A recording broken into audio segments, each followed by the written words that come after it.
Sarito Berlimbong. Saya dari kelas 11 IPA 1, nomor absen 12. Di sini saya akan menjelaskan tentang dinamika peran Indonesia dalam perdamaian dunia. Salah satu tujuan nasional Indonesia, sebagaimana tercantum dalam alinea keempat pembukaan Undang-Undang Dasar Negara Republik Indonesia 1945 adalah ikut melaksanakan ketertiban dunia yang berdasarkan kemerdekaan, perdamaian abadi, dan keadilan sosial. Salah satu konsekuensi dari tujuan tersebut adalah bangsa Indonesia harus senantiasa berperan serta dalam menciptakan perdamaian dunia. Hal tersebut dikarenakan bangsa Indonesia merupakan bagian dari seluruh umat manusia di dunia, sehingga sudah seharusnya Indonesia berada pada barisan terdepan dalam upaya memperdamaikan dunia ini.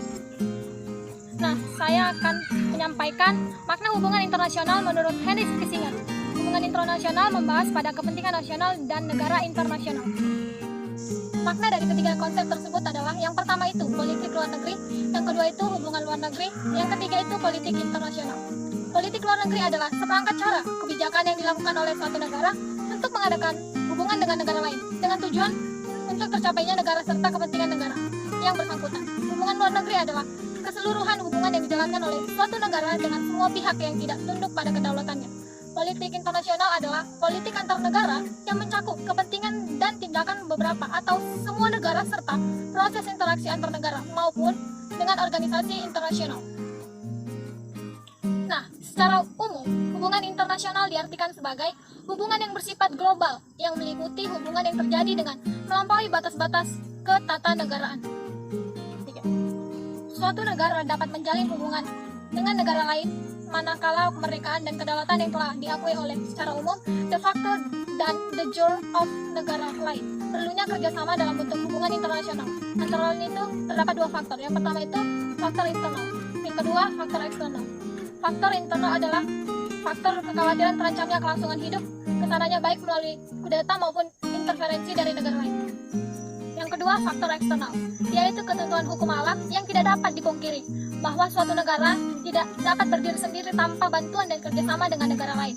Ketergantungan tersebut terutama dalam upaya memecahkan masalah-masalah ekonomi, politik, hukum, sosial, budaya, pertahanan, dan keamanan. Ruang lingkup hubungan internasional terletak dalam dua bidang. Yang pertama itu bidang publik, yang kedua bidang privat. Bidang publik meliputi politik internasional, politik luar negeri, pertahanan dan keamanan, hukum internasional, diplomasi, organisasi internasional, dan kejahatan internasional.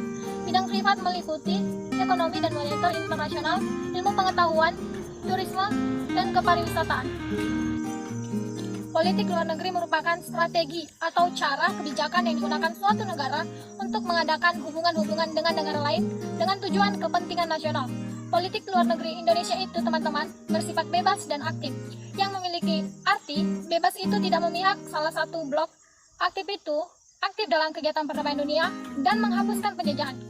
Landasan hukum terdapat dalam Pancasila, Undang-Undang 1945, Kepala Presiden, keputusan atau peraturan yang terdapat pada TAP MPR dan Menteri Luar Negeri, ditetapkan atas dasar TAP MPR nomor 12 garing MPRS garing 1966 pada 5 Juli 1966. Bentuk kerjasama yang dikembangkan Indonesia, yang pertama itu Indonesia menjadi anggota PBB yang ke-60 pada tanggal 28 September 1950. Yang kedua itu memprakarsai penyelenggaraan konferensi Asia Afrika pada tahun 1955. Yang ketiga, keaktifan Indonesia sebagai salah satu pendiri gerakan non-blok pada tahun 1961. Peran Indonesia dalam menciptakan perdamaian dunia melalui organisasi internasional sebagai berikut. Peran pertama, peran Indonesia di PBB. PBB itu dibentuk pada tanggal 24 Oktober 1945. Peran kedua, peran Indonesia dalam ASEAN atau Association of South Asian Nations.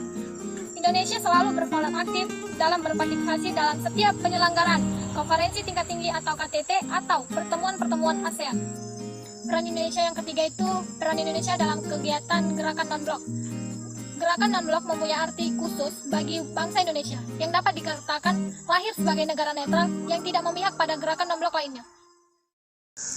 Inilah yang dapat saya sampaikan pada bab 4 mengenai dinamika peran Indonesia dalam perdamaian dunia.